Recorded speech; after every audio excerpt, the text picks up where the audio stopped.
Formula आपको अच्छी तरह से याद रखना चाहिए। अब हम क्या करेंगे, इसको यहाँ दोनों एक दूसरे से कनेक्ट हैं, दोनों सब्सटेंसेज एक दूसरे से कनेक्ट हैं।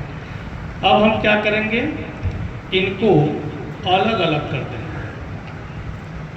दोनों को अलग अलग हमने कर दिया ऐसे, और इसको वायर से कनेक्ट कर दिया।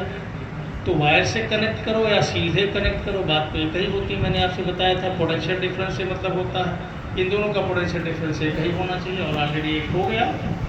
अब हुआ क्या, अब आप बताएंगे कि क्या प्लेटों के का क्षेत्रफल बदला या नहीं बदला। जल्दी नहीं बदला। प्लेटों का क्षेत्रफल बदला कि नहीं बदला। नहीं बदला। नहीं बदला, तो ये प्लेट का एरिया ए ही रह गया।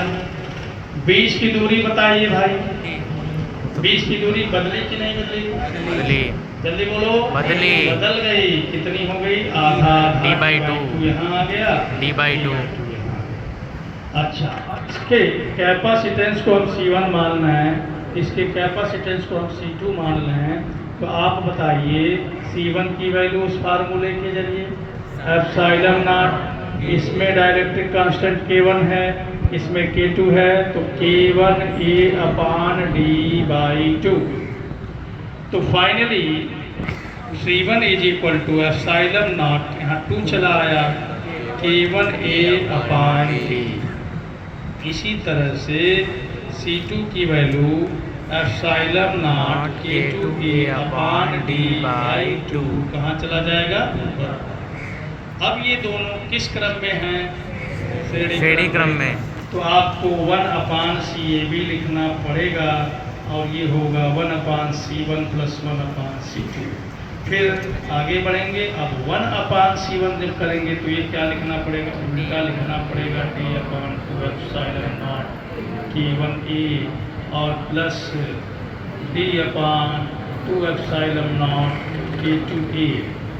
अब इसमें कॉमन क्या है, अब इसको भी इधर कर देना, उधर एक क्वेश्चन और है।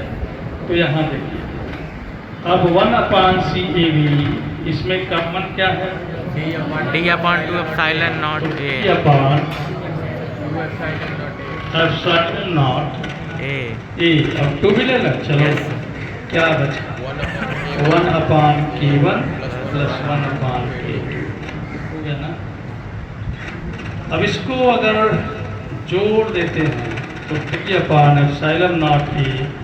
अब यहाँ देखो एलसीएम हुआ K1 K2, और यहाँ आएगा K1 + K2। इसमें तो कोई डाउट आपको होना नहीं चाहिए, है ना।